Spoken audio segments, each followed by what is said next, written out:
Il y a des gens qui traversent ta vie comme une tempête, intense, fascinant, impossible à ignorer. Mais derrière le charme, derrière le sourire calculé, se cache quelque chose que peu de gens savent reconnaître. Ce soir, on parle du narcissique, de ce qu'il fait, de ce qu'il ne voit pas venir, et du karma silencieux qui l'attend.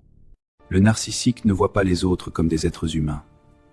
Il voit des pièces sur un échiquier, des outils, des miroirs pour admirer son propre reflet. Il entre dans ta vie avec une précision chirurgicale. Il observe ce dont tu as besoin, et il devient exactement ça. C'est ce qu'on appelle le love bombing. Il te donne tout ce que tu veux au début, pour créer une dépendance émotionnelle, pour que tu crois avoir trouvé quelqu'un de parfait, quelqu'un d'unique. Puis vient le retrait, brutal, sans explication. Il coupe le lien et te laisse chercher ce que tu as fait de mal. C'est le silence comme arme. Les victimes doutent d'elles-mêmes. Elles rejouent chaque souvenir, cherchant leur erreur. Pendant ce temps, lui passe déjà à la prochaine cible. Ce mécanisme s'appelle la dévaluation. Après l'idéalisation vient le rejet. Et le cycle recommence, avec quelqu'un de nouveau, encore et encore. Il utilise aussi la culpabilisation. Il retourne chaque situation pour que tu te sentes responsable de sa douleur, même quand c'est lui qui t'a blessé. Choses commencent à changer. Lentement. Les personnes qu'il manipulait apprennent. Elles guérissent. Et surtout, elles s'éloignent. Pouvoir reposer sur l'attention des autres, sur leur dépendance. Mais quand cette attention disparaît, que reste-t-il? Pour la première fois, le silence n'est plus une arme qu'il utilise. C'est une punition qu'il subit. Et il ne sait pas comment y faire face. Il essaie de revenir vers certaines personnes.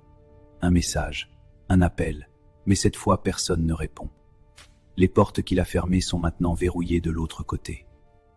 Le narcissique a passé sa vie entière à jouer un rôle pour un public qui n'est plus là. Et sans spectateur, le masque ne sert plus à rien. Et là, tout le poids revient.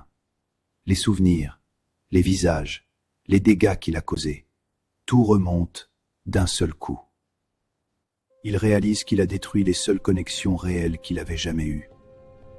Pas des outils, des êtres humains qu'il aimait vraiment.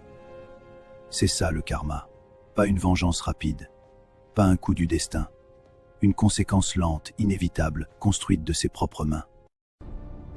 Il se retrouve seul avec son reflet, un reflet qu'il ne peut plus manipuler, un reflet qui lui dit enfin la vérité. Si tu as été blessé par un narcissique, écoute-moi bien. Tu n'as rien perdu, tu t'es libéré. C'est lui qui a tout perdu, sans même le comprendre. La vraie leçon du karma, ce n'est pas de voir l'autre souffrir. C'est de comprendre que tu méritais mieux, depuis le début. Le narcissique passe sa vie à fuir ses propres actions jusqu'au jour où il n'a plus personne à fuir, sauf lui-même. Et ce jour-là, il n'y a nulle part où aller. Le karma ne rate jamais sa cible. Jamais. Il prend son temps, mais il arrive toujours. Pour chacun d'entre nous, les actions ont un poids. Si cette vérité t'a touché, abonne-toi, commente un mot, et rappelle-toi, la conscience est la seule arme que le narcissique ne pourra jamais te voler.